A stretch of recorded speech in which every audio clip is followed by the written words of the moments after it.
آلہ وصحبہ اجمعین ومن تبعہم بإحسان الی یوم الدین۔ اعوذ باللہ من الشیطان الرجیم، بسم اللہ الرحمن الرحیم۔ وما ينطق عن الهوى ان هو الا وحی یوحی۔ محترم حاضرین، اصول السنہ کے پچھلے دو اصول اور ضابطے ہم نے امام احمد بن حنبل رحمہ اللہ کی زبانی یہ پڑھے تھے کہ ہمارے نزدیک سنت رسول اللہ صلی اللہ علیہ وسلم کے آثار ہیں، آپ کی سے مروی روایات، اور اس کے بعد نمبر 5 فقرہ تھا کہ سنت قرآن کی تفسیر کرتی ہے۔ اسی کی مزید وضاحت کہ یہ سنت ہی دلائل قرآن ہے، ان پر ہم نے قدر تفصیل سے گفتگو کی، اور یہی بات آگے بڑھتے ہوئے امام احمد کے یہ الفاظ قابل ملاحظہ بڑے جاندار اور شاندار ہیں، اور ان کے زمانے میں جہاں اہل بدعت کا سر اٹھانا اپنے ابتدائی دور سے تعلق رکھتا تھا، اس کے مقابلے میں آج جب بہت ساری بدعات، خرافات اور دین میں دخیل چیزیں سامنے آ چکی ہیں، ایسے میں سنت کی اس بنیاد کو محفوظ بنانے اور عام کرنے کی انتہائی شدید ضرورت ہے۔ اور ایسا لگتا ہے کہ قرآن و سنت کی برکت سے ہمارے اسلاف نے ایسی توجیحات اور دین کے اصولوں پر اپنی علمی تحریرات پیش کی ہیں جسے ہم آج کے زمانے میں بھی انتہائی تازہ محسوس کرتے ہیں، اور ایسا لگتا ہے کہ اس کی ضرورت اس زمانے سے زیادہ آج کے زمانے میں۔ چنانچہ اگلا جملہ امام احمد بن حنبل رحمہ اللہ فرماتے ہیں وَلَيْسَ فِي السُّنَّةِ قِيَاسٌ۔ لفظی ترجمہ کہ سنت کے بارے میں قیاس نہیں کیا جائے گا، اندازے نہیں کیے جائیں گے۔ مطلب کیا ہے؟ نیچے شرح میں کہا اے لا یساویہا شیئن، یعنی سنت کی برابری کرنے والی کوئی دوسری چیز نہیں ہوگی۔ اللہ رب العالمین کے کلام کی جو تفسیر بیان کرنے والی چیز نبی صلی اللہ علیہ وسلم سے امت کو پہنچ رہی ہے، ظاہر سی بات ہے کہ نبی صلی اللہ علیہ وسلم کی حیثیت، مقام، اللہ تبارک و تعالیٰ کے جانب سے آپ کے تعلق سے جو وعدے کیے گئے ہیں تحفظ کے، عصمت کے، اور آپ کو پیغمبر اور نمائندہ بنانے کے تعلق سے، عقلی طور سے، شرعی طور سے ہم اگر غور کریں تو نبی صلی اللہ علیہ وسلم کو جو حیثیت اور آپ کے کلام اور حدیث کو جو مقام حاصل ہوگا وہ اب کسی اور کو نہیں۔ امتی افراد اور ائمہ یا دیگر اولیاء صالحین تو چھوڑیے، خود انبیاء کرام اور پیغمبروں کے سلسلے میں بھی جناب محمد رسول اللہ صلی اللہ علیہ وسلم کے جو بعثت کے بعد آپ کو جو حیثیت، مقام اور آپ کی شریعت کا جو پیریڈ اللہ تعالیٰ نے مقرر کیا، آپ سے پہلی شریعتوں کو اور آپ سے پہلے نازل ہونے والی کتابوں کو، قرآن سے پہلے جو منسوخ کیا گیا، یہاں ہم تھوڑا سا اپنا عقل و شعور لگا کر غور کریں تو یہ بات واضح طور سے سمجھ میں آتی ہے کہ جو درجہ، جو مقام، حیثیت قرآن کو اور جناب محمد رسول اللہ صلی اللہ علیہ وسلم کو حاصل ہے، اب پچھلی کتابوں اور پچھلے انبیاء کو بھی تشریعی اعتبار سے وہ حیثیت نہیں حاصل ہوگی۔ ہم انہیں پیغمبر مانتے ہیں، ماننا ضروری ہے، جو سچے رسول اور پیغمبر انبیاء ہیں ان میں سے کسی ایک کا انکار تمام انبیاء کا انکار ہے، یہ ہمارے ایمان کی بنیادوں میں سے۔ لیکن ساتھ ہی ساتھ پچھلے نبیوں کے مقابلے میں نبی صلی اللہ علیہ وسلم پر ایمان لانے کا ایک فرق یہ ہے جو واضح ہے کہ ہم پچھلے نبیوں کو پیغمبر تو مانتے ہیں، لیکن ان کی لائی ہوئی شریعت کے اب ہم مکلف نہیں رہے، وہ منسوخ ہو چکی۔ نبی صلی اللہ علیہ وسلم کو پیغمبر ماننے اور نبی ماننے کے ساتھ ساتھ یہ لازم اور ضروری ہے کہ آپ کی شریعت کو بھی قبول کیا جائے، آپ کے دین کو تسلیم کیا جائے، اس کے بغیر آپ کو پیغمبر ماننے کا کوئی معنی نہیں ہوگا۔ تو آپ کی شریعت، آپ کی حدیثیں، آپ کے پیش کی ہوئی تعلیمات کو ماننا جس طرح لازمی ہے ساری کائنات اور ساری امت پر آپ کے آنے کے بعد، اسی سے یہ ظاہر ہے کہ جو حیثیت اللہ نے آپ کو دے دی ہے، اب موسیٰ علیہ السلام اور عیسیٰ علیہ السلام کو بھی حاصل نہیں کہ ان کی ہر بات مانی جائے، اور اللہ کے نبی صلی اللہ علیہ وسلم کی شریعت کے مقابلے میں ان کی بات کو، آپ کی حدیث کے مقابلے میں ان کی بات کو پیش کر کے آپ کی بات کو رد کیا جائے۔ یہ موسیٰ اور عیسیٰ علیہ السلام کو بھی یہ مقام اب نہیں رہا۔ لو کان موسیٰ حیًّا لا ما وسعہ الا اتباعی، موسیٰ بھی زندہ ہوتے تو میری اتباع کے بغیر چارہ نہیں ہوتا۔ یہ اتنی صاف، واضح اور ایسی بات ہے کہ ایک موٹی عقل والا، موٹے شعور والا بھی آدمی آسانی سے سمجھ سکتا ہے کہ نبی صلی اللہ علیہ وسلم کو کیا مقام حاصل ہے۔ ان تمام باتوں کو امام احمد بن حنبل کے اس جملے میں سمیٹیے کہ وہ کہہ رہے ہیں کہ سنت کا مقابلہ کسی چیز سے نہیں کیا جا سکتا، سنت پر کسی چیز کو جو ہے تولا نہیں جا سکتا، سنت میں قیاس نہیں ہے۔ شیخ اس ضمن میں کہہ رہے ہیں کہ کیوں یہ بات کہی جا رہی ہے، ہم کیوں یہ دین کی ایک بنیاد مان رہے ہیں، امام احمد نے یہ بات کیوں کہی، اور ائمہ اہل سنت یا تمام اہل سنت اس بات کے قائل کیوں ہیں، تو اس کی گویا وضاحت کرتے ہوئے کہا کہ حیث ان السنت ہی وحی من اللہ لنبیہ، یہ اس حیثیت سے، اس وجہ سے سنت پر قیاس نہیں کیا جا سکتا، یا سنت کے بارے میں قیاس جائز نہیں ہے کسی کو اس کے مقابلے میں ٹھہرانا، وہ اس لیے کہ یہ اللہ تعالیٰ کی جانب سے اس کے نبی کے لیے وحی ہے، نبی پر اللہ کی جانب سے وحی ہے۔ یہ جو جملہ بیان کیا اس کی قرآنی دلیل یہ ہے وما ينطق عن الهوى، نبی صلی اللہ علیہ وسلم ہوا سے بات نہیں کرتے۔ ہوا عربی والا کیا مطلب ہے اس کا؟ خواہش نفس۔ اس سے پہلے بار بار گزرا، قرآن نے اتباع ہوا کو قرآن، سنت یا وحی کے مقابلے میں ذکر کیا ہے عام طور سے۔ اس کا سیدھا معنی یہ ہوا کہ اللہ تبارک و تعالیٰ کی جانب سے نازل شدہ ہدایت کو چھوڑ کر اگر کوئی شخص کسی بھی چیز کو اختیار کرتا ہے تو وہ اپنا دماغ لگا کے اپنی پسند کی بنیاد پر اس چیز کو اختیار کر رہا ہے، یہ خواہش نفس کی پیروی ہے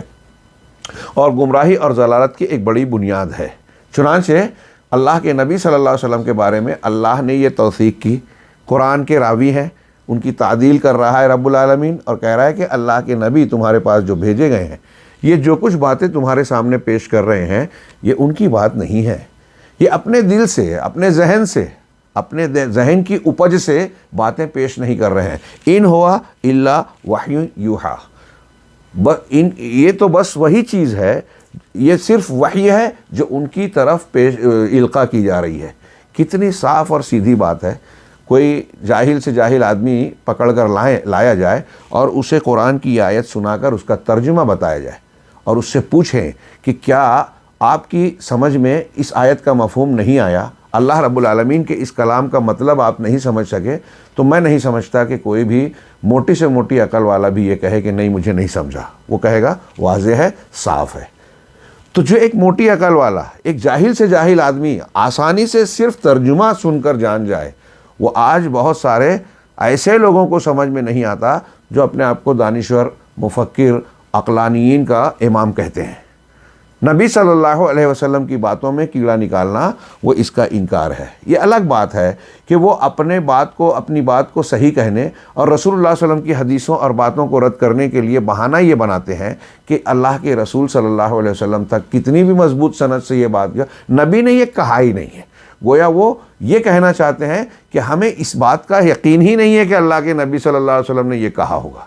یہ کس بنیاد پہ کہتے ہیں کہ نبی صلی اللہ علیہ وسلم کی یہ بات ہمارے دماغ میں نہیں آ رہی ہے۔ تھوڑی دیر کے لیے دماغ کو کنارے رکھیں اور یہ سوال پوچھیں کہ اگر نبی صلی اللہ علیہ وسلم نے واقعی یہ بات کہی ہے تب بھی کیا آپ یہ کہیں گے؟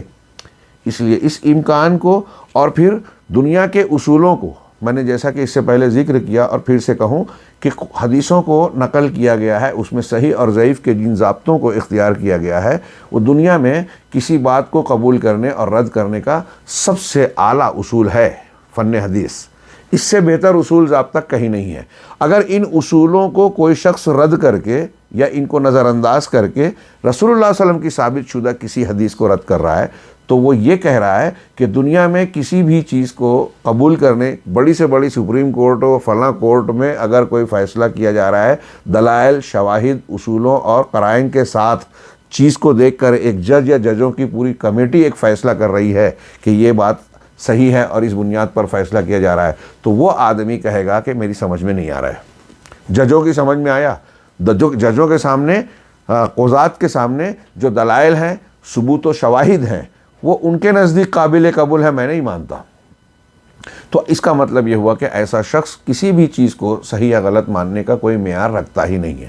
اگر وہ کوئی معیار رکھتا ہے کہ یہ بات صحیح ہے، یہ غلط ہے، ان بنیادوں پر، تو ان بنیادوں کو آپ سامنے رکھیں جن پر وہ مان رہا ہے یا رد کر رہا ہے، ان کے مقابلے میں حدیث کو ماننے نہ ماننے کے جو ضابطے محدثین نے بیان کیے، اختیار کیے، اور جس کی بنیاد پر ہم احادیث رسول صلی اللہ علیہ وسلم کو مانتے رد کرتے ہیں، اس بنیاد پر اس کی ماننے والی بنیاد سے کہیں زیادہ اعلیٰ، ارفع اور مضبوط چیزیں ہیں۔ لہٰذا حقیقی طور سے اگر دیکھا جائے تو کسی کو مجال نہیں ہونا چاہیے کہ اصولوں پر رسول اللہ صلی اللہ علیہ وسلم کی جو حدیث ثابت ہے اس کو رد کر دے۔ اب رسول اللہ صلی اللہ علیہ وسلم کی جو حدیث ثابت ہو جائے اور جب ہمارے سامنے آ جائے کہ یہ آپ نے فرمایا ہے، تو اب آپ کے سامنے اس حدیث کا مقام سنت اور مقام رسالت اس جملے سے ظاہر ہو رہا ہے امام احمد بن حنبل کے، کہ جب یہ ثابت ہو گیا کہ یہ حدیث رسول ہے تو اب اس کے سامنے کسی کو ہم پیش نہیں کریں گے، کوئی چیز ٹک نہیں سکتی۔ چنانچہ کیوں؟ اس لیے کہ یہ اللہ کی وحی ہے، نبی صلی اللہ علیہ وسلم کے فرامین بھی وحی الہی ہیں۔ اس کی بڑی بہترین تشریح کی، یہ قل تو میں کہہ رہا ہوں، شیخ نے کہا، دکتور عبد الرحمن نے، اور دکتور عبد الرحمن نے آگے قل تو کہہ کے آدھے صفحے میں جو چند جملے بیان کیے، یہ ایک ایک جملہ اپنے اندر اصول ضابطے کی ایک لمبی تشریح سمیٹے ہوئے ہے، ہر جملہ قول زرعی کی طرح ہے۔ چنانچہ پہلا جملہ ان کا ہے کہ میں کہتا ہوں السنت قسیمۃ القرآن۔ ہاں، عربی جاننے والے اس کی لذت اور اس کی معنویت کو سمجھیں گے، ترجمے میں وہ بات نہیں آئے گی کہ سنت قرآن کی قسیم ہے، یعنی کیا کہیں گے کہ سنت قرآن کی ایک قسم ہے، اس کا ایک حصہ ہے، قرآن سے جدا نہیں کیا جا سکتا اس کو۔ ایک طریقے سے قسیم قرآن کی ایک قسم جب کہا تو ہم دوسرے لفظوں میں بچوں کو پڑھتے ہیں کہ اللہ کی وحی جو نازل کی گئی ہے نبی صلی اللہ علیہ وسلم کی شریعت میں، وہ دو قسم کی ہے، دو وحی ہے۔ ایک وحی مطلوع، وہ وحی جس کی تلاوت کی جاتی ہے، وہ قرآن عظیم ہے۔ ایک وحی غیر مطلوع، وہ وحی جو نبی صلی اللہ علیہ وسلم کی طرف وحی کی گئی ہے، وہ حدیث ہے۔ قرآن کی تلاوت عبادت ہے، حدیث کی اس طرح تلاوت نہیں کی جاتی۔ اور بھی کچھ فرق بیان کیا قرآن اور حدیث میں، وحی دونوں ہیں۔ تو کہا یہ وحی، اس کو قرآن، حدیث کو قرآن کی قسیم کہنے کا مطلب آگے کے جملوں سے مزید وضاحت ہو رہی ہے، جو ہم نے اس سے پہلے کے درس میں تھوڑا پڑھا اور بیان کیا کہ ثم ان علینا بیانا، کہ ہم قرآن کو نازل کر رہے ہیں، اس کے پڑھانے کی، جمع کرنے کی ذمہ داری ہماری ہے، پھر اس کے بعد اس کا بیان بھی ہمارے ذمے ہے۔ تو قرآن الفاظ رب ہے، رب کے کلمات، رب کا کلام، اور احادیث اللہ کی وحی ضرور ہے، تو الفاظ بھی نہیں ہے لیکن معنی اللہ کی طرف سے ہے، یہاں الفاظ رسول اللہ صلی اللہ علیہ وسلم کے۔ غور کرنے کی بات ہے کہ اللہ تبارک و تعالیٰ نے قرآن بھی نازل کیا اور بیان قرآن بھی۔ یہاں ایک اور بھی بات، جو لوگ حدیثوں کا انکار اور قرآن پر ایمان کی بات کرتے ہیں، شاید کل یہ جملے ایک پہلو چھوٹ گیا، تھوڑا سا اس پر غور کرنے کے، ایک چھوٹی سی بات ہے اور یہ کوئی نئی بات نہیں ہے، کہ اگر اللہ تبارک و تعالیٰ نے قرآن کی حفاظت کی ذمہ داری لی، جیسا کہ یہ بھی مانتے ہیں منکرین حدیث اور کہتے ہیں کہ قرآن کافی ہے، ہاں، کہ اللہ نے کہا ہے انا نحن نزلنا الذکر وانا لہ لحافظون، تو اب اس الذکر کے معنی میں وہ کہتے ہیں کہ قرآن مراد ہے، ہم نے الذکر کو نازل کیا، تو وہ حدیثوں کو اس میں شامل نہیں مان رہے ہیں۔ تھوڑی دیر کے لیے ہم تسلیم کر لیں کہ حدیثیں اس میں شامل نہیں ہیں، الذکر سے مراد قرآن ہے جیسا کہ یہ کہہ رہے ہیں، اور ہم اس کی حفاظت کرنے والے ہیں۔ ابھی جو ہم نے آیت پڑھی سورہ قیامہ کی، اور جو کل پڑھی تھی سورہ نحل کی، وَأَنزَلْنَا إِلَيْكَ الذِّكْرَ لِتُبَيِّنَ لِلنَّاسِ، ان دونوں آیتوں سے یہ صاف ظاہر ہے کہ اللہ تعالیٰ بذات خود کہہ رہا ہے کہ قرآن کو ہم نے نازل کیا اور قرآن کا بیان کرنا آپ کی ذمہ داری ہے،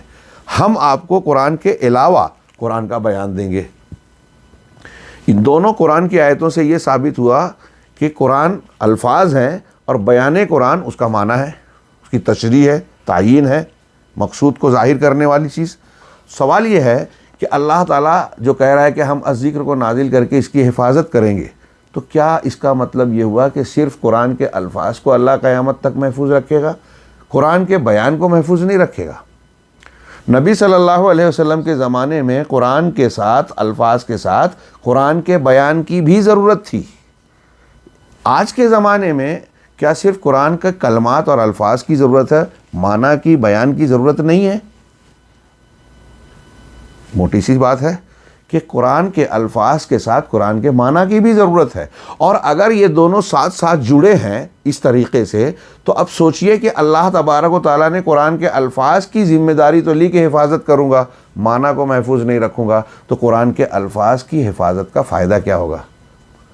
مقصود ثابت ہی حاصل ہی نہیں ہوگا۔ جب اس زمانے میں قرآن کے نازل کرنے کا مقصد رسول کی وضاحت، رسول کی تبیین اور تفسیر سے پورا ہوتا تھا، تو قیامت تک اس تفسیر اور تبیین کی ضرورت ہے۔ لہٰذا سیدھا سا معنی یہ ہوا کہ جب اللہ نے قرآن کے الفاظ کی حفاظت کی ذمہ داری لی، تو قرآن کے معنی اور مطالب کی بھی محفوظ رکھنے کی ذمہ داری اس میں خود بخود شامل ہو گئی، یعنی حدیثوں کی حفاظت کی۔ اس اعتبار سے غور کیجئے کہ قرآن سنت قسیمت القرآن ہے، قرآن کی قسم ہے، قرآن کا ایک حصہ ہے، ہاں، اور اس سے بالکل جڑا ہوا ہے۔ اور پھر آگے کے جملہ اس کی مزید تشریح کر رہا ہے، وَهِيَ فِي التَّشْرِيعِ مِثْلُ الْقُرْآنِ، اور یہ تشریح میں، شریعت کے احکامات کو ثابت کرنے میں، شریعت سازی میں قرآن کے مثل ہی ہے۔ اللہ تبارک و تعالیٰ نے رسول صلی اللہ علیہ وسلم کو ایک درجے میں شارع کا درجہ دے دیا، ایک حیثیت سے، کہ آپ اگر کسی چیز کو حلال کہتے ہیں تو وہ حلال سمجھی جائے گی، جانی جائے گی، حلال ہوگی۔ آپ جسے حرام کہتے ہیں وہ حرام ہوگی۔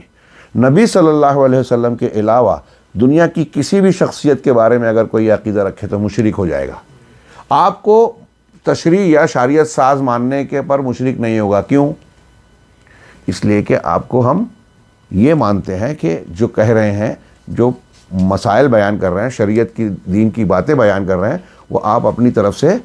نہیں بیان کر رہے ہیں، آپ اس کی بات کر رہے ہیں جس کے آپ نمائندے ہیں۔ نمائندہ یعنی رسول۔ تو جب کہہ رہے ہیں کہ رسول ہیں، ایک آدمی یہ کہے کہ رسول نے یہ بات کہی، تو سمپل لفظی طور سے بھی یہ ظاہر ہے کہ ایک رسول جب بول رہا ہے تو رسول اس کی بات بولتا ہے جس کا وہ رسول ہے، جس کا پیغمبر ہے، جس کا نمائندہ ہے۔ تو رسول جب رسول کی حیثیت رکھتے ہیں تو وہ اللہ رب العالمین کے احکامات یا پیغامات کو لوگوں تک پہنچانے کا ذریعہ ہے، واسطہ ہے، میڈیٹر ہے۔ تو اب ان کی ہر بات اللہ کی بات ہے،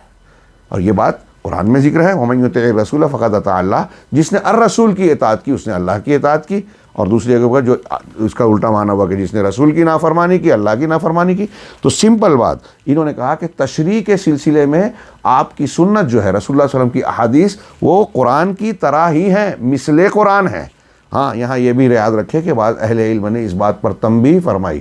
کہ یہ حلال ہے، یہ حرام ہے، یہ شریعت سازی میں قرآن کے بعد نہیں، قرآن کے ساتھ ہے حدیث۔ ہاں، یجب قبولها وعدم ردها، اس کا قبول کرنا واجب ہے اور اس کا رد نہ کرنا واجب ہے۔ حدیثوں کا رد نہ کرنا فرض ہے، واجب ہے۔ فمن ردھا فقد رد القرآن، جس نے اسے یعنی حدیثوں کو رد کیا اس نے القرآن کو رد کیا۔ یعنی جیسا کہ ہم نے کل کے درس میں جانا تھا، اس سے پہلے کے درس میں، کہ انکار حدیث انکار قرآن ہے۔ اللہ نے حدیث کا جو مقام دیا، اگر کوئی شخص اس کا انکار کر رہا ہے تو وہ اللہ کا انکار کر رہا ہے، قرآن کا انکار کر رہا ہے۔ قرآن کی بہت ساری آیتیں حدیثوں کے مستدل اور شریعت ساز ہونے کا، حجت ہونے کا ثبوت پیش کر رہی ہیں۔ حیثو، قرآن کا اس نے انکار کیا جس نے حدیث کا انکار کیا، کیوں؟ حیثو انہا وحی تفسر القرآن وتوضحہ، اس لیے کہ میں اس حیثیت سے کے بجائے اس لیے کا ترجمہ کر رہا ہوں، یہ زیادہ مناسب اردو میں بنتا ہے، کہ اس لیے کہ یہ وحی ہے، حدیثیں، سنت وحی الہی ہے جو قرآن کی تفسیر کرتی ہے اور اس کی توضیح، وضاحت کرتی ہے۔ یہ بات بار بار گزر رہی ہے، پیچھے خود امام احمد بن حنبل نے جملہ لکھا کہ وَالسُنَّةُ تُفَسِّرُ القرآن، ہم نے اس یہاں تھوڑی سی تشریح کی۔ مطلب یہ کہ قرآن کے معنی اور مطالب کو سمجھنے کے لیے اللہ رب العالمین نے یہ پابندی لگائی کہ آپ کو سنت کو ساتھ رکھنا ہے۔ سنت کو چھوڑ کے آپ اپنا دماغ لگاتے ہو تو آپ یہ کہہ رہے ہو کہ جس شخصیت کو اللہ رب العالمین نے منتخب اور مقرر کر کے صاحب قرآن بنایا، یعنی قرآن جس پر نازل کیا، اس کی حیثیت ہم یہ نہیں سمجھ رہے ہیں کہ اللہ نے ان کو قرآن کی تفسیر کا مقام اور حیثیت دی۔ آپ کی وہ حیثیت نہیں ہے، اور ہمارے دماغ کو یہ حیثیت ہے کہ ہم اپنے طور سے قرآن کے معنی اور مفہوم کو متعین کر لیں، دنیا کچھ بھی سمجھے، رسول کچھ بھی کہیں، صحابہ کچھ بھی مانتے ہوں، ہم نے اپنے دماغ سے جو مانا اسے ہم قرآن کا معنی اور مفہوم اور مراد جانیں گے۔ ظاہر سی بات ہے کوئی عقل و شعور کا استعمال کرنے والا ایسا نہیں کہے گا، اور اگر کوئی شخص اس طرح کے موقف جو منکرین حدیث کے ہیں یا حدیثوں کی تخفیف اور استخفاف کرتے ہیں، اس موقف کو اختیار کرتا ہے اور گمراہیوں کو گلے لگاتا ہے، تو میں سمجھتا ہوں کہ یہ دوسروں کا قصور نہیں ہے، یہ اس کی اپنی محرومی ہے، بدقسمتی ہے، اور اس کی اپنی بے وقوفی اور حماقت ہے۔ قرآن بذات خود حدیثوں کی حجیت کا اور حدیثوں کے شریعت ساز ہونے کا، شریعت کے اندر اس کے مثل ہونے کا بار بار اعلان کر رہا ہے۔ وَلِذَلِكَ فَلَا يُلْحَقُ بِهَا غَيْرُهَا فِي التَّشْرِيعِ وَالتَّفْسِيرِ، اسی وجہ سے جب حدیث کو یہ حیثیت حاصل ہے تو اب اس کے ساتھ، قرآن و سنت کے ساتھ کسی اور چیز کو تشریح اور تفسیر میں، معاف کیجئے سنت کے ساتھ، قرآن نہیں، قرآن کی تشریح، قرآن تشریح میں اور قرآن کی تفسیر کے سلسلے میں حدیث کے ساتھ کسی اور کو نہیں ملایا جائے گا۔ یہ گویا امام احمد کا جو جملہ ہم نے پڑھا، جس کی تشریح پڑھ رہے ہیں، اس کی تشریح، اس کا معنی ہو رہا ہے واضح کہ قرآن کے حدیث کے معاملے میں سنت کے بارے میں قیاس نہیں چلے گا۔ کیا مطلب؟ اس کے برابری کوئی اور چیز نہیں کر سکتی۔ اللہ کے نبی صلی اللہ علیہ وسلم کی بات جب آ جائے گی تو اب کوئی کتنا بھی درجہ رکھتا ہو، اس کی بات نبی صلی اللہ علیہ وسلم کی حدیث کے ہم پلہ اور مقابل نہیں پیش کی جا سکتی۔ کیوں؟ اس طرح سے حیث لا یماثلھا من احکام البشر واقوالہم شیء، اس لیے کہ اللہ کے کلام یا سنت کے مماثل، اس کے برابری کرنے والی کوئی چیز نہیں ہو سکتی۔ انسانوں کے احکامات اور ان کے اقوال کچھ بھی اس کے مماثل نہیں ہو سکتی۔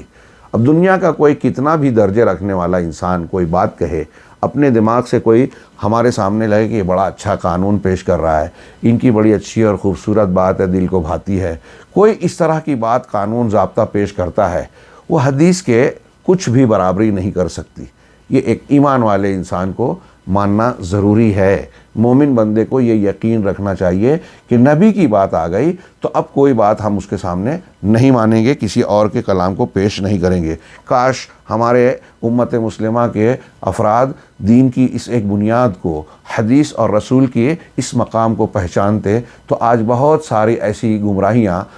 بھنگ دھتورے جو قرآن و حدیث کے سامنے کھڑے ہو کر دین کا درجہ لوگوں کے ذہن و دماغ میں حاصل کی ہوئی ہیں، وہ زندہ ہی نہیں رہتی، وہ گمراہیاں ختم ہو جاتی، صفائی ہستی سے مٹ جاتی۔ لیکن لوگوں نے کسی بزرگ کو، کسی امام کو، کسی فلاں اور فلاں کو، شیخ طریقت کو وہ درجہ دے رکھا ہے کہ اللہ کے نبی صلی اللہ علیہ وسلم کی حدیث ایک طرف، اس کو بہت سے لوگ پڑھنا بھی گوارا نہیں کرتے، اور ان کو ہوا میں اڑا کر، پانی پہ چلا کر ایسا درجہ دیتے ہیں کہ جب یہ اتنے پہنچے ہوئے ہیں تو ان کی بات بھی شریعت کا درجہ رکھتی ہیں، ان کے حلال حرام کو حلال حرام مانا جاتا ہے۔ اس کے مقابلے میں اب جب ان کی خوب جو ہے تعظیم اور عقیدت دل و دماغ میں بٹھا لی گئی تو اب اللہ کے نبی صلی اللہ علیہ وسلم کی حدیثوں کو پیش کیا جائے تو کہتے ہیں کہ ہمارے بزرگ بھی بہت پہنچے ہوئے ہیں، لہٰذا حدیثوں کا معنی، مفہوم اور اس کے حقائق کو یہ ہم سے زیادہ جانتے ہیں، یہ جو جانتے ہیں وہ ہم اس پر اعتماد کرتے ہیں۔ اب وہ کھلے حدیثوں کے خلاف بھی کوئی بات کہتے ہیں تو معتقدین اسی بات کو مانتے ہیں، حدیثوں کے خلاف جانتے ہیں، اور پھر ایسا کرنے کے باوجود ایسا سمجھتے ہیں کہ ہماری رسول سے محبت اور رسول پر ایمان قائم اور دائم ہے۔ کتنا بڑا دھوکہ ہے جو آج پوری دنیا میں رائج ہے۔ تمام عالم اسلام کے چپے چپے میں آپ کو ایسے لوگ نظر آئیں گے جو مسلک کے نام پہ، طریقت کے نام پہ، یا کسی تنظیم اور جماعت سے وابستگی کی بنیاد پر اللہ کے نبی صلی اللہ علیہ وسلم کی حدیثوں کے مقابلے میں دوسری چیزوں کو کھڑا کرتے ہیں، بزرگوں کے قول کو، کسی کے خواب کو، کسی کے اجتہاد کو، کسی کے کشف کو۔ وہ سچ ہے جھوٹ ہے دوسری بات ہے، اگر وہ سچ بھی ہو تو اللہ تعالیٰ، ہم نے اصول میں جانا کہ رسول کی حدیث کے مقابلے میں کوئی چیز ٹک نہیں سکتی، کھڑی نہیں ہو سکتی، کسی کے قول اور کسی کے حکم کی کوئی حیثیت اور وقت نہیں ہے۔ فَكُلُّ أَحْكَامِ الْبَشَرِ وَأَقْوَالُهُمْ تَبِعٌ لِلسُّنَّةِ، لہٰذا اصول ہمارے اندر یہ ہونا چاہیے کہ انسانوں کے جو بھی احکامات ہیں اور جو بھی اقوال ہیں وہ سب کے سب شریعت کی نظر میں سنت اور رسول اللہ صلی اللہ علیہ وسلم کی تعلیم کے تابع ہیں۔ سب کو حدیث کے پیچھے چلنا ہوگا، حدیث کو کسی کے پیچھے نہیں چلایا جائے گا۔ لیکن ہمارے ہاں آپ اگر کسی مسلک کے ماننے والے، جیسے فرض کیجئے ایک آدمی شافعی یا حنفی مسلک کی تقلید کر رہا ہے، آپ اسے کہیں کہ اللہ کے رسول کی حدیث یہ ہے تو وہ یہ پوچھے گا یا یہ سوچے گا، کہے گا کہ ٹھیک ہے یہ حدیث رسول ہے، ہم کو آپ نے بتا دی، اب ہمیں یہ دیکھنا ہے کہ ہمارے امام ابو حنیفہ اس حدیث کے بارے میں کیا کہتے ہیں۔ اب وہ قبول کرتے ہیں تو ہم قبول کریں گے، اس کا مطلب کیا ہوا کہ آپ کے نزدیک حدیث امام ابو حنیفہ کے پیچھے پیچھے چلے گی. اگر حنفی مسلک اس کی تائید کر رہا ہے تو آپ مانیں گے, حنفی مسلک اس کو نہیں مانتا تو آپ رد کر دیں گے. یہی بات صوفی صاحب, یہی بات جو ہے اخوان المسلمین کا ماننے والا اپنی تنظیم کے قاعدے اصولوں کے معاملے میں کرتا ہے. بزرگوں کی بات کو پیچھے چلنے والا اپنے بزرگوں کے پیچھے, ایک احمد رضا صاحب کا نام لیتا ہے, ان کے مسلک پر چلنے والا وہ اپنے بزرگوں کو اور احمد رضا خان صاحب کو دیکھتا ہے. سوچئے تھوڑی دیر کے لیے, پھر وہ یہ سارے طبقات اگر آپ تھیوریکل زبانی طور سے ان سے جب بات کریں تو وہ یہ کہیں گے کہ نہیں, ہم اللہ کے رسول صلی اللہ علیہ وسلم پر ایمان رکھتے ہیں, رسول سے محبت کرتے ہیں, رسول کا سب سے اونچا مقام مانتے ہیں. رسول کا اونچا مقام ماننے کا مطلب کیا ہے؟ یہ جو ہم پڑھ رہے ہیں اصولوں میں کہ ان کو سب سے اونچا اور رسول کا درجہ دینے کا مطلب یہ ہے کہ اب ان کی بات آ جائے تو ان کی بات کو آپ اللہ کی بات مانیں, اور اللہ کی بات اور رسول کی بات ہے تو اب کوئی کسی کی بات ان کے سامنے ٹک نہیں سکتی. اگر کوئی شخص اس کے خلاف کوئی بات کہہ رہا ہے تو ہمارے لیے اس کی بات قابل قبول نہیں ہوگی. یہ محبت رسول اور مقام رسول اور مقام سنت کا تقاضا ہے. لوگ نہیں سمجھتے, نہیں مانتے. شیخ آگے کہہ رہے ہیں کہ جو شخص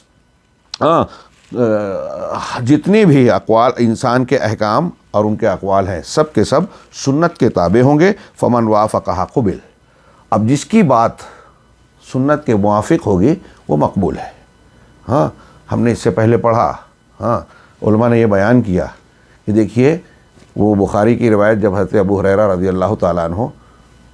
زکوٰۃ الفطر پر متعین تھے, ابلیس نے چوری کی, 3 دن تک پکڑا گیا. روایت لمبی ہے, مقصود کو میں بیان کرنا چاہتا ہوں کہ اللہ کے نبی صلی اللہ علیہ وسلم نے ہر بار حضرت ابو ہریرہ کو کہا کہ وہ پھر آئے گا. حضرت ابو ہریرہ پھر چوکس رہے. تیسرے دن جب اس نے پکڑا اور 2 دن تک رحم کھا کے چھوڑا تو کہا اب تو جھوٹا ہے, میں تجھے نہیں چھوڑوں گا, اللہ کے نبی صلی اللہ علیہ وسلم کے عدالت میں پیش کروں گا. تو ابلیس نے کہا کہ میں ایک تم کو علم کی بات بتاتا ہوں, ایسی بات بتاتا ہوں کہ اگر تم نے اس پر عمل کیا تو تمہارے پاس ایک فرشتہ محافظ کے طور پر موجود ہوگا اور شیطان تمہارے قریب نہیں آئے گا, شیطان سے اور اس کی چوری سے بچ جاؤ گے. حضرت ابو ہریرہ نے کہا ٹھیک ہے بتاؤ. یہ علم کی حرص کا شوق, اس وقت تو انہیں پتہ نہیں کہ یہ کون ہے. اس نے بتایا, حضرت ابو ہریرہ نے چھوڑ دیا. دوسرے دن اللہ کے نبی صلی اللہ علیہ وسلم سے جب حضرت ابو ہریرہ نے بتایا تو آپ نے کیا جواب دیا؟ آپ نے ہنس کر کہا کہ صدقک وہو کذوب, کہ سچ کہا اس نے حالانکہ وہ جھوٹا ہے. ابو ہریرہ جانتے ہو تمہارے یہ 3 دن سے جس سے تمہاری مٹ بھیڑ ہو رہی ہے وہ کون تھا؟ ہاں نہیں, اللہ اور رسول بہتر جانتے. کہا یہ ابلیس تھا, شیطان تھا. اس جملے پہ اور اس حدیث پہ غور کیجئے, ہمیں ایک بہت زبردست اصول ملتا ہے کہ اللہ کے نبی صلی اللہ علیہ وسلم یہ بتا رہے ہیں. حضرت ابو ہریرہ نے اس کو چھوڑا, لیکن اس کے بعد پوچھنے آئے رسول اللہ صلی اللہ علیہ وسلم سے کہ اس نے ایسا کہا, کیا کہتے ہیں, کیا بات ہے؟ تو آپ نے تصدیق کی اور یہ بتایا کہ وہ ابلیس تھا لیکن اس کی یہ بات صحیح ہے. ہاں, ایسا میں ہمارے ایک مجلس میں ایک عربی عالم نے بڑی پیاری بات کہی اس حدیث کے تناظر میں. انہوں نے کہا کہ اس سے 2 اصول نکلا کہ ایک تو یہ کہ اگر ہم کو شیطان یا گمراہ آدمی سے بھی صحیح بات مل رہی ہے تو ہم قبول کر رہے ہیں, لیکن ہم اس کے پاس نہیں جائیں گے کہ اس کی تقریر سنیں, اس کی مجلس میں بیٹھیں, اس کو لائک کریں, اس کو سبسکرائب کریں. ہم اس کے پاس نہیں جائیں گے. حضرت ابو ہریرہ ابلیس کے پاس سیکھنے نہیں گئے تھے, تو بدعتیوں کے پاس سیکھنے نہیں جانا ہے. اگر کوئی بدعتی, کوئی مشرک, کوئی ابلیس, کوئی شیطان ہمارے پاس آ جاتا ہے اور ایسا کوئی واقعہ پیش آتا ہے, اس نے کوئی صحیح بات بتائی, تو اب اس کی بات صحیح ہے یا نہیں یہ جاننے کے لیے ہمیں علماء سے رجوع کرنا چاہیے. حضرت ابو ہریرہ نے اس کی بات کو یوں ہی تسلیم نہیں کر لیا, اللہ کے رسول صلی اللہ علیہ وسلم سے آ کے بتایا اور آپ کی تصدیق کی بنیاد پر اس بات کو مانا. اور امت جو اس حدیث کو مانتی ہے, آیت الکرسی کی یہ تاثیر مانتی ہے, تو اس لیے نہیں کہ ابلیس نے بتایا, اس لیے کہ اللہ کے رسول صلی اللہ علیہ وسلم نے اس کو سچ کہا. تو نبی صلی اللہ علیہ وسلم کی تصدیق کی بنیاد پر نتیجہ کیا نکلا؟ اس جو بحث کو ہم نے پڑھا, اس کے تناظر میں ہم یہ ہے کہ اگر نبی کی تائید ہو تو ابلیس کی بات بھی ہم مانیں گے, نبی کی تائید ہو تب. ہاں, اور اگر کوئی ہمارا بڑے سے بڑا امام ہو, ہمارے والد صاحب ہوں, ہمارے دادا جی ہوں, ہاں کوئی ایسی شخصیت ہو جن سے ہم کو عقیدت ہے, ہمارے بزرگ ہوں, پیر طریقت ہوں, پوری دنیا میں اس کا ڈنکا بجتا ہو, اس کی شہرت ہو,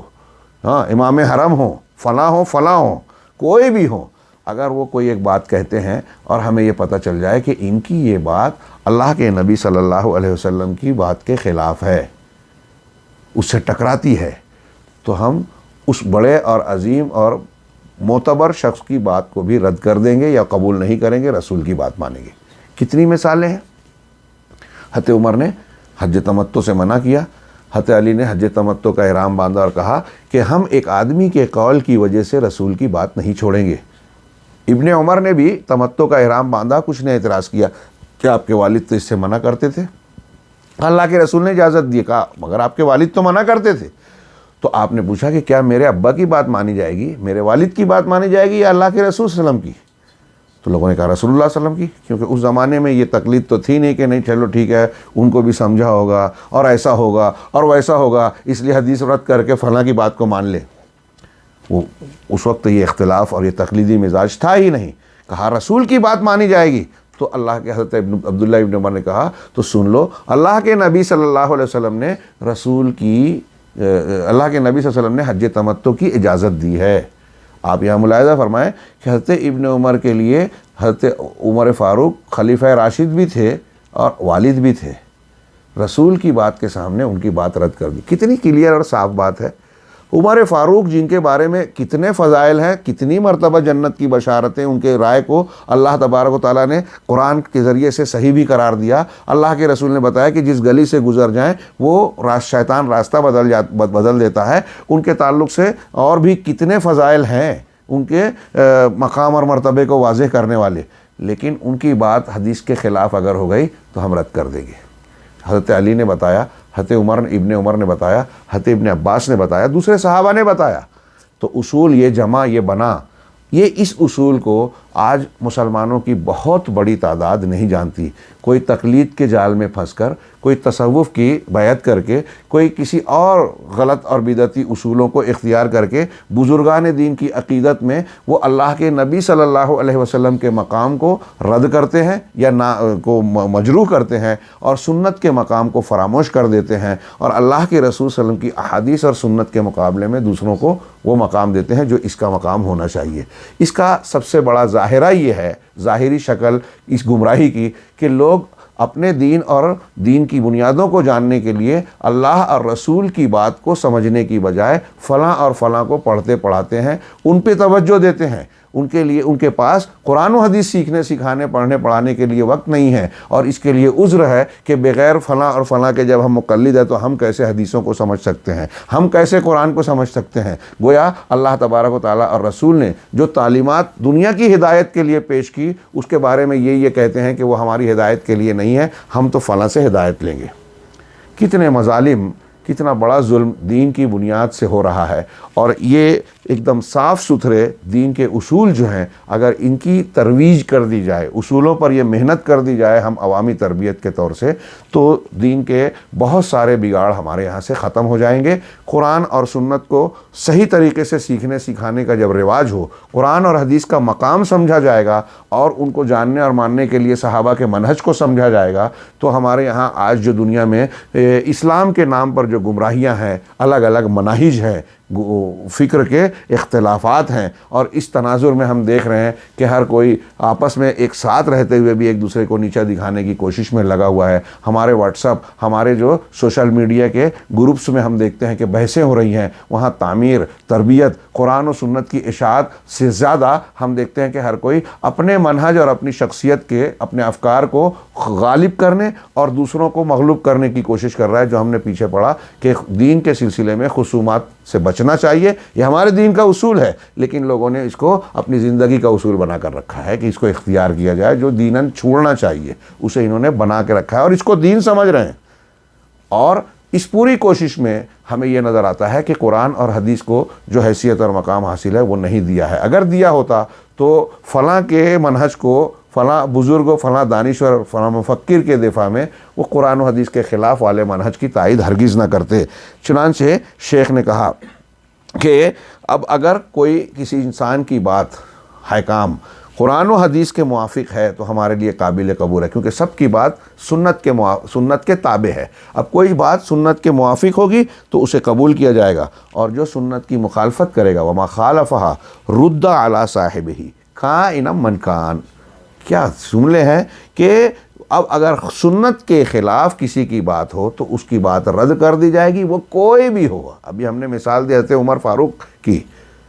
تو اب اس سے بڑھ کر حضرت عمر فاروق کے درجے کو بات کا کوئی ولی، کوئی پیر، وہ چاہے ہوا میں اڑے، پانی پہ چلے، آگ میں کھیلے کودے، ہاں، وہ حضرت عمر فاروق کے نقش قدم اور پیروں کی مٹی تک نہیں پہنچ سکتا۔ جب حضرت عمر کی بات حدیث کے خلاف نہیں چلتی، کسی بزرگ اور امام کی کیسے قبول کی جائے گی؟ لیکن یہ بات بہت سے لوگوں کی سمجھ میں نہیں آتی، تو وہ کوئی بھی ہو، اس کی بات اگر سنت کے خلاف ہوگی تو ہم رد کر دیں گے، رد کر دیا جائے گا۔ وفی ھذا